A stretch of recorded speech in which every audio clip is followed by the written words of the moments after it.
हमारे देश के फाइनेंशियल कैपिटल मुंबई के रनिंग लोकल ट्रेन में से लोग भेड़ बकरी की तरह रेलवे ट्रैक पे गिरते ही जा रहे हैं और इसी टाइम में बैठकर हम भारत को विश्व गुरु बनाने का सपना देख रहे हैं। रिसेंटली मुंबई में ओवर क्राउडिंग के वजह से रनिंग लोकल ट्रेन से लगभग 15 लोग रेलवे ट्रैक पे गिर गए, उनमें से 4 ऑलरेडी डेड डिक्लेयर किए जा चुके हैं। अगर इसके रिगार्डिंग आप एकदम सीरियस होकर सवाल पूछोगे कि ऐसे कैसे हो गया, तो मेरे साइड से यही आंसर आएगा कि आपको क्यों लगा कि ऐसा कभी भी नहीं हो सकता, ये इतना भी नामुमकिन नहीं था। अगर हमारे देश के ऐसे पॉपुलेटेड मेट्रो सिटी का लोकल ट्रेन का हालत को एग्जामिन ठीक से किया जाए तो हमको ये मैटर बहुत ही सीरियस लग रहा है, क्योंकि हम यहाँ बैठ के सोच रहे हैं, लेकिन जो लोग जो ऐसे पॉपुलेटेड मेट्रो सिटी में रहते हैं और अपना जिंदगी में हर दिन ऐसे लोकल ट्रेन में सफर करते हैं, उनको एक्चुअली सिनेरियो मालूम है कि वहाँ का भीड़, वहाँ का सिचुएशन कैसा रहता है। कोलकाता, बेंगलुरु, अहमदाबाद और मुंबई जैसे मेट्रो सिटी में ये जो भीड़ रहता है वो हमेशा एक अनकंट्रोल सिचुएशन में ही रहता है। और ऐसे मेट्रो सिटी का तो ट्रैफिक के बारे में आप पूछिए ही मत। आप अगर 2 किलोमीटर भी जाओगे ना तो आपको ट्रैफिक में से 1 घंटा लगभग लग जाएगा। इसीलिए ऐसे ट्रैफिक को अवॉइड करने के लिए और फाइनेंशियल बर्डन को मैनेज करने के लिए आम लोग, मैक्सिमम लोग वो ऐसे मेट्रो सिटी में लोकल ट्रेन में ही अपना सफर हर दिन तय करते हैं। इसलिए ऑलरेडी ऐसे मेट्रो सिटी में ऐसे लोकल ट्रेन का जो सफर होता है उनमें लोग भेड़ बकरी की तरह ठूस ठूस के जाते हैं, जहां एक ठीक से कदम रखने के लिए भी जहां पे जगह आपको अवेलेबल नहीं होता। ऐसे लोकल ट्रेन में सफर करने से उनका फाइनेंशियल बर्डन और टाइम दोनों बचता है। जिस जगह आप ऐसे सस्ते में ट्रैवल करेंगे, मैनेज एडजस्ट करके ट्रैवल करेंगे, तो उस जगह आपको क्या नहीं मिलेगा, आपको कभी भी सेफ्टी नहीं मिलेगा। मेट्रो सिटी में जो भी ऐसे लोकल ट्रेन का सफर डे टू डे करते हैं वो मैक्सिमम टाइम रिस्क लेकर अनसेफ्टी से एक जगह से दूसरा जगह कैसे भी एडजस्ट करके, कभी छत पे बैठ के, कभी साइड में झूल के एक जगह से दूसरा जगह सफर करते हैं। इसीलिए मैं वीडियो स्टार्टिंग में ही कह दिया, आप चौंकिए मत, ये इतना भी इम्पॉसिबल टास्क नहीं था। अगर डे टू डे आप ऐसे हाई रिस्क होकर एक पैर पे खड़ा होकर टांग के झूल के दीवार पे जाओगे तो आखिर आपका लक आपके साथ कितना दिन साथ देगा। कभी ना कभी तो आपका एक अनलकी डे तो आएगा ही आएगा और उस दिन आपका सब कुछ सूद समेत आपको चुकाना पड़ेगा। मतलब पॉइंट तो यही है कि ये जो इंसिडेंट हुआ ये नहीं होना चाहिए, बहुत रेयर मैटर है, लेकिन ये भी ऐसा भी नहीं कहा जा सकता कि ये जो हुआ ये एकदम इम्पॉसिबल था। अभी बारी है हम इस इंसिडेंट का ब्लेम किसके ऊपर डालें, ये काफी कॉम्प्लिकेटेड सवाल है, क्योंकि ऐसे मैटर जितना सीधा दिखता है ना इतना सीधा नहीं होता, ये हमेशा कॉम्प्लिकेटेड रहता है। इसमें जितना जिम्मेदारी गवर्नमेंट का है उतना जिम्मेदारी आम पब्लिक का भी होता है। आप सोचिए, रेलवे मैनुअल में क्या ये रूल होगा कि एक ट्रेन में इतना एक्स्ट्रा पॉपुलेटेड, इतना क्राउडेड लोग सफर कर सके? ये तो परमिटेड मतलब क्राइटेरिया में भी नहीं आएगा। और आपको क्या लगता है रेलवे को ऐसे ओवर क्राउडेड एक्स्ट्रा जो लोग ट्रैवल कर रहे हैं ठूस ठूस के, इसके बारे में रेलवे को खबर नहीं है? बिल्कुल खबर रहेगा। लेकिन ऐसे मैटर में रेलवे भी क्या कर सकता है? ऐसे एरिया में पॉपुलेशन इतना हाई रहता है कि आप सोच में पड़ जाओगे। अभी आप सवाल करोगे कि आखिर रेलवे इतना कम ट्रेन क्यों चला रहा है, और एक्स्ट्रा ट्रेन चलेगा तो भीड़ शायद कंट्रोल हो जाएगा। ये भी गलत है, क्योंकि ऐसे सिटी में 2-3 मिनट के गैप में ही एक लोकल ट्रेन सब रूट में दौड़ता है। आप ये एलिगेशन नहीं लगा सकते कि ऐसे लोकल एरिया के लिए सफिशिएंट ट्रेन नहीं चल रहा है, ये बिल्कुल गलत होगा। जैसे मैं कहा, उस एरिया का, ऐसे मेट्रो सिटी का पॉपुलेशन इतना हाई है कि अब अनबिलीवेबल। तो गवर्नमेंट तो ये नहीं कर सकता, एक ट्रेन के ऊपर दूसरा ट्रेन कहां से चलाएगा। और एक पॉइंट आप याद रखिए, ये जो पैसेंजर ट्रेन ना, इसको रेलवे ऑपरेट करता है ताकि देश का सेवा कर सके, पैसेंजर को सर्विस दे सके।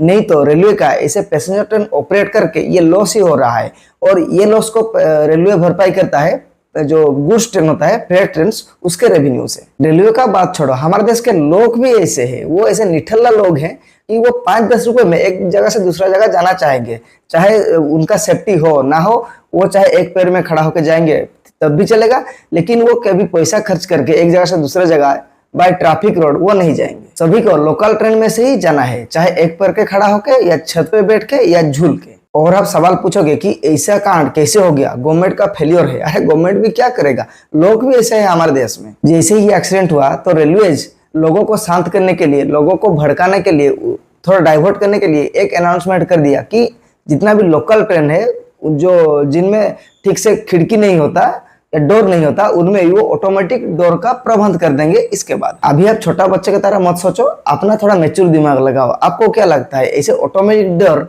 कितना हद तक एक्चुअली में पॉसिबल है ग्राउंड में? ऐसे ऑटोमेटिक डोर का जितना फायदा भी है ना, ठीक उतना नुकसान भी है। मुझे पर्सनली नहीं लगता कि रेलवे अभी जो ऐसे टाइम में लोग को शांत करने के लिए ये जो अनाउंसमेंट कर दिया, इसका मतलब ग्राउंड में इम्प्लीमेंटेशन ठीक से कभी भी नहीं हो पाएगा। हमारे देश का पॉलिटिक्स इतना खराब हो चुका है कि सब चीज थोड़ा थोड़ा थोड़ा मिलके ऐसे मेजर एक्सीडेंट को अंजाम देते हैं। किसी भी स्टेट गवर्नमेंट या सेंट्रल गवर्नमेंट पॉपुलेशन कंट्रोल करने के लिए आज तक क्या क्या कदम उठाया? ऐसे पॉपुलेटेड एरिया में जो इतना लोग हर दिन रोज डे टू डे ऐसे जो ट्रैवल करते हैं, उनके लिए गवर्नमेंट और कुछ अल्टरनेटिव बेस्ट फैसिलिटी कम प्राइस में हो सके ऐसे कुछ बनाया क्या? अगर लोगों का इनकम इतना कम रहेगा, ऐसे मेट्रो सिटी में ऐसे भी लोग रहते हैं जो 8-10 हजार के सैलरी में अपना महीना गुजारते हैं। आप सोचिए, ऐसे टाउन में जहां आपको एक नाश्ता करने के लिए 100 रुपए खर्च करना पड़ता है, ऐसी जगह में आप 10-12 हजार लेके महीने में कैसे आप जियोगे? तो ऑटोमेटिकली आप पैसे सेविंग के लिए आप क्या करोगे? आपको जितना रिस्क भर रहा हो, आप एक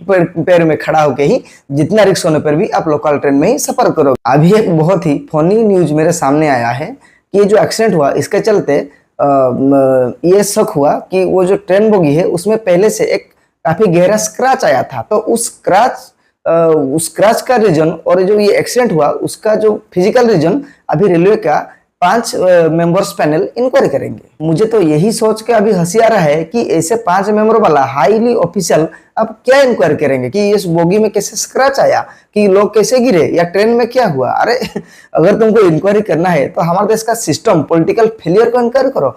है दम किसी में हमारे देश का सिस्टम और पॉलिटिकल फेलियर के को उंगली करने के लिए? किसके पास में इतना गुदा में दम ही नहीं है। तो चलो इंक्वायरी करेंगे, रेलवे ट्रैक में कितना बालास्ट कहाँ गिरा, स्क्रैच कैसे आया, ट्रेन में वो जो पकड़ने के लिए जो हैंडल होता है ना उसमें क्यों हलचल हो रहा था, वो बोगी में कितना एल्यूमिनियम लगा है। यही इंक्वायरी होगा जिंदगी में, और क्या होगा? जब भी ऐसे कोई मतलब सेंसिटिव इंक्वायरी होता है तो इसके बाद कैसे आउटकम आता है आपको मालूम? एक आदमी 5 किलो जगह बैग के जगह वो 20 किलो बैग ले गया, इसलिए लोग नीचे गिर गए। उस दिन जब ट्रेन जा रहा था तो उस टाइम पे बहुत हवा चल रहा था, बहुत बारिश हो रहा था, इसलिए ये इंसिडेंट हो गया। नहीं तो ऐसे रनिंग ट्रेन में हिंदू मुस्लिम हो गया, इसलिए लोग आपस में लड़ने लगे और गिर गए। ऐसे सब लोग रिपोर्ट आउटकम करके आपको सिर्फ बहकाएंगे। लेकिन हमारे देश का जो एक्चुअली हालत है, हमारे देश का जो पॉलिटिकल फेलियर है, पॉलिटिकल जो लूप होल है, उसके खिलाफ किसी में अगर गुदा है तो उंगली करके दिखाए। अभी तो एक बहुत ही फनी न्यूज चल रहा है कि किलोर बैग, एक किलोर बैग के चलते इतने सारे लोग मारे गए, इतने सारे लोग ट्रेन से गिर गए। इसके पीछे का जिम्मेदार कौन है? एक बैग, उसको नाम दिया गया है किलोर बैग। अभी और एक चौंकाने वाला